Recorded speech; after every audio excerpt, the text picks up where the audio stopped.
Face lift అనేది surgical procedure అండి. మామూలుగా ఫేస్ లిఫ్ట్‌లో ట్రెడిషనల్ ఫేస్ లిఫ్ట్ ఉంటుంది, ఎంఎస్సిఎస్ ఫేస్ లిఫ్ట్ ఉంది, డీప్ లైన్ ఫేస్ లిఫ్ట్ ఉంది. ఇలా డిఫరెంట్ సర్జికల్ ప్రొసీజర్స్ ఉంటాయి.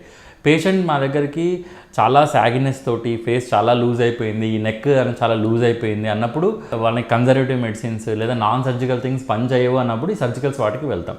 దీనికి డౌన్ టైం ఉంటుంది. మామూలుగా 2 to 3 వీక్స్ లేదా 4 వీక్స్ ఫేస్లో ఈ బ్రూయి రావడం, అక్కడక్కడ బ్లడ్ స్టెయిన్ రావడము, ఈ స్వెల్లింగ్ ఉండడం ఇవన్నీ ఉంటాయి. కానీ దీని రిజల్ట్స్ అనేవి మనకి 10 to 15 ఇయర్స్ వరకు ఉంటాయన్నమాట.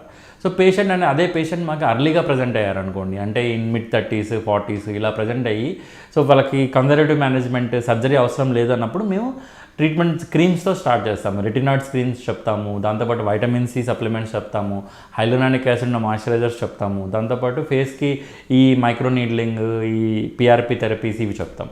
ఇంకా కొద్ది మైల్డ్గా ఉందంటే హైఫు థెరపీ అనేది చెప్తాం. హైఫు అంటే హై ఇంటెన్సిటీ ఫోకస్ అల్ట్రాసౌండ్ అని ఉంటుందండి.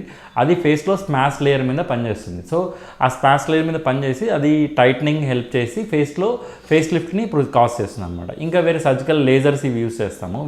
ఈ లేజర్స్ అవి యూస్ చేయడం వల్ల ఈ డర్మిస్ లెవెల్లో పనిచేసేసి కొల్లాజన్ ప్రొడక్షన్ని పెంచుతాయి అనమాట. దానివల్ల ఈ ఫేస్లో యాంటీ ఏజింగ్ ఎఫెక్ట్స్ అనేవి వస్తాయి.